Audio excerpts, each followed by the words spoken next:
Assalomu alaykum do'stlar. Bugun qisqacha 2026 Chevrolet Lacetti haqida gaplashamiz. Lacetti ilk bor 2002 yilda paydo bo'lgan va O'zbekistonda yillar davomida ishonchli oilaviy sedan sifatida tanilgan. 2026 yilgi talqini esa yanada zamonaviy ko'rinishga ega. Yangi Lacetti tashqi dizaynda silliq chiziqlar, zamonaviy old faralar va yangilangan panjara bilan ko'zga tashlanadi.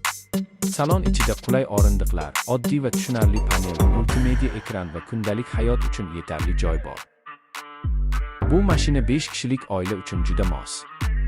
Texnik tomondan Lacetti 1.5 litrli benzin dvigateli bilan keladi. Yoqilg'i sarfi tejamkor, shahar va trassa uchun balansli harakatni ta'minlaydi.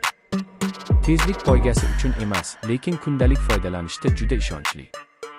Shu sinfdagi Chevrolet Cobalt yoki boshqa byudjet sedanlar bilan solishtirganda, Lacetti keng salon, qulay yurish va sinovdan o'tgan mexanika bilan ajralib turadi. Narxi ham nisbatan hamyonbop bo'lib, ko'pchilik xaridorlar uchun qulay tanlov.